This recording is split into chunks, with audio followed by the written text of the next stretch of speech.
Dans un précédent numéro, je vous ai raconté l'histoire de la forêt française depuis le Moyen-Âge. Eh bien, aujourd'hui, nous allons analyser les données recueillies en 2012 par l'inventaire forestier pour tenter de faire le point sur l'état des forêts en France, en Europe et dans le monde.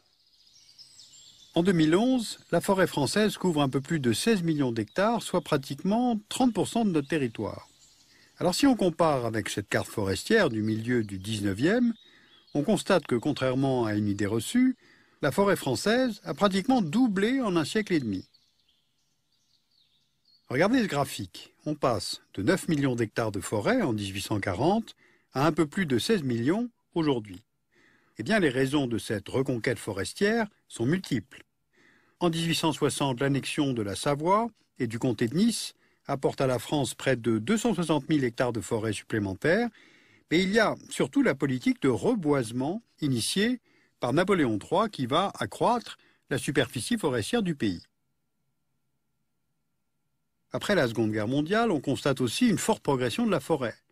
Cela correspond à la création en 1946 du Fonds forestier national, dont la mission était d'encourager le reboisement et d'aider au développement de la filière bois. Vous voyez ce timbre, édité en 1965. Il fête le millionième hectare reboisé et au total, plus de 2 millions d'hectares seront ainsi plantés. Notons aussi que l'utilisation des énergies fossiles en remplacement du bois ou encore la déprise de certaines terres agricoles ont favorisé cette reconquête de la forêt. Donc la France est aujourd'hui le 4e pays européen le plus boisé d'Europe, derrière la Suède, la Finlande et l'Espagne. Et pourtant, la balance commerciale de la filière bois y est largement déficitaire, moins 6,6 milliards d'euros en 2011, ce qui correspond au deuxième plus important déficit commercial du pays, après le gaz et le pétrole. Alors essayons de comprendre ce paradoxe en regardant quelques cartes. L'État détient environ 10% des forêts françaises, ce sont les forêts domaniales, les collectivités locales 15%, toutes ces forêts sont gérées par l'ONF, l'Office national des forêts, et le reste, c'est-à-dire les 3/4 de la forêt française, appartiennent à des propriétaires privés. Ils sont environ 3,5 millions et la majorité d'entre eux possèdent moins d'1 hectare de forêt. Eh bien, cet extrême morcellement est souvent présenté comme le premier handicap au développement de la filière bois en France. Un second handicap est lié au type d'essence présente sur le territoire. Les feuillus, comme le chêne, le hêtre ou encore le châtaignier sont majoritaires et représentent environ 65% du volume de bois disponible en France, et les résineux, épicéas, pins ou sapins, seulement 35%. Or, la demande industrielle se concentre aujourd'hui sur les résineux, ce qui, au vu des ressources disponibles, impose d'en importer en grande quantité, en particulier pour la construction. Selon l'ONF, les maisons en bois construites aujourd'hui ne comportent que 2% de bois nationaux. Et puis enfin, le manque de compétitivité, voire la désorganisation de l'industrie de transformation du bois est aussi une cause du déficit chronique de la filière. La France exporte ses matières premières, les grumes, et importe les produits finis, c'est-à-dire les meubles ou encore la pâte à papier, et elle se prive ainsi de la valeur ajoutée sur ces produits. En somme, la forêt française existe, on l'a vu, elle a pratiquement doublé en un siècle et demi, mais elle est finalement peu ou mal exploitée. Bien. Après avoir parcouru ces quelques données quantitatives, nous allons nous intéresser à l'écosystème de la forêt. Depuis une vingtaine d'années, l'inventaire forestier réalise un recensement systématique de la flore des forêts. Ces cartes thématiques nous montrent par exemple l'implantation du houx, celle du fraisier sauvage, de la myrtille, du muguet, du bouton d'or, ou comme ici la présence du myosotis, beaucoup plus rare. Et en 20 ans, plus de 150 000 relevés botaniques ont ainsi été réalisés, ce qui permet aujourd'hui d'étudier les évolutions dans la répartition de certaines espèces et donc de constater, voire d'anticiper les effets des changements climatiques. Une équipe de chercheurs de l'INRA, l'Institut national de la recherche agronomique, a modélisé le déplacement du hêtre, un arbre familier de nos forêts tempérées. Alors regardez, c'est extrêmement intéressant, ou plutôt inquiétant. Cette première carte nous montre la répartition actuelle du hêtre. Les zones bleues correspondent aux zones de faible présence, les zones rouges aux zones de plus forte présence. Maintenant, cette deuxième carte simule à partir de prévisions climatiques fournies par Météo France l'aire de répartition de ce même arbre en 2100. Eh bien, vous voyez, avec 2 ou 3 degrés de plus, l'aire de présence du hêtre diminue fortement.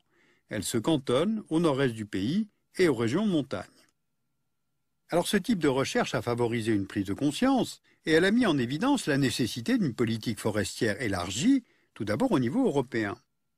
Or, chaque pays européen dispose de sa propre culture forestière. Les inventaires forestiers ont tous été créés à des époques différentes. La Norvège dispose par exemple d'une administration dédiée depuis 1919, ce qui n'est pas le cas de l'Allemagne ou encore de la Roumanie.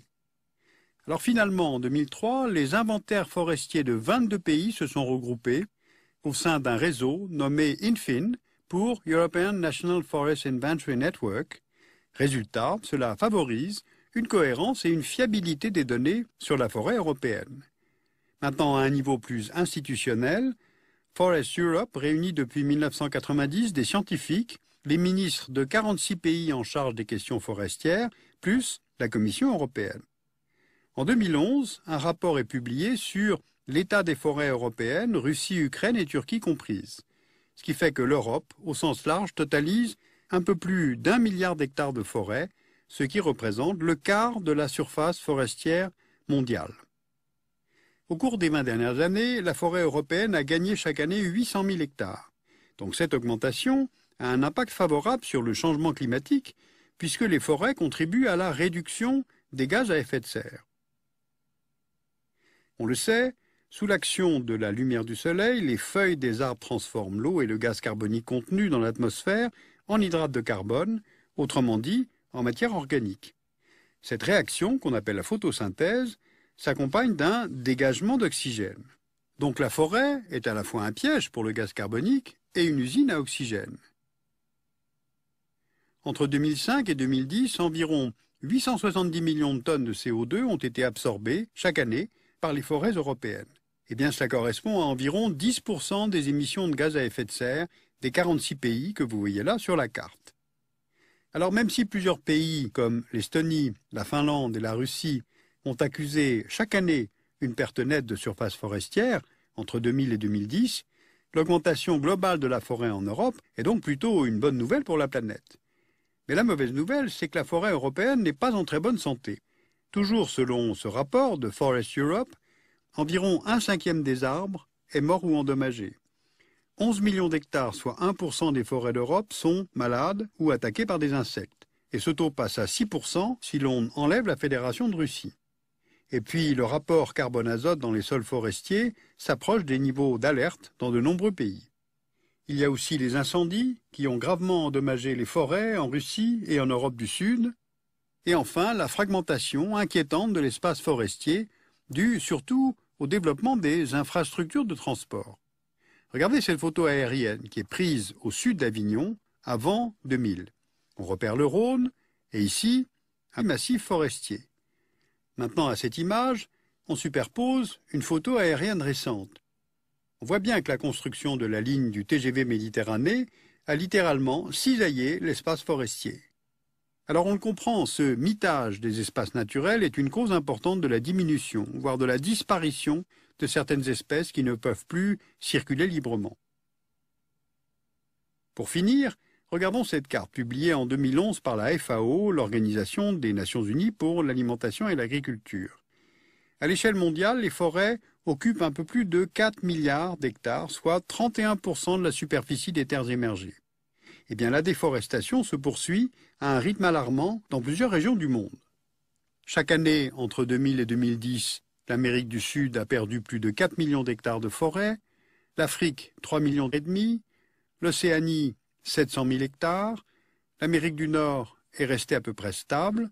En revanche, d'autres régions voient leur surface forestière augmenter. On l'a vu, c'est le cas de l'Europe, mais c'est aussi le cas de l'Asie. La forêt y a progressé de plus de 2 millions d'hectares par an entre 2000 et 2010, principalement grâce au programme de reboisement entrepris en Inde, au Vietnam et en Chine. Mais cette bonne nouvelle est toutefois à nuancer. On a souvent détruit des forêts anciennes pour les remplacer par de véritables champs d'arbres et ils n'offriront jamais la même richesse au niveau de la biodiversité.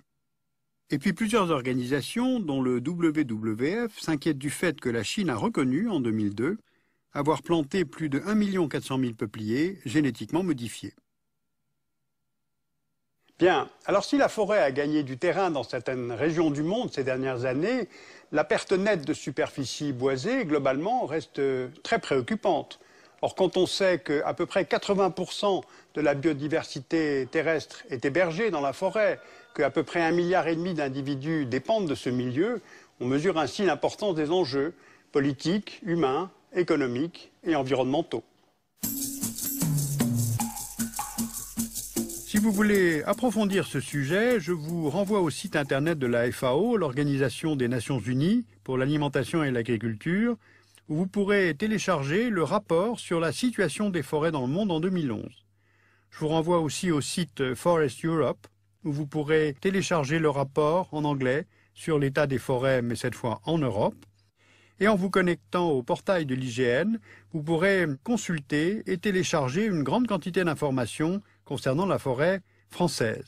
Et puis enfin, sur le site du WWF, vous pourrez regarder Raconte-moi les forêts, le premier web documentaire qui traite de la question de la conservation des forêts.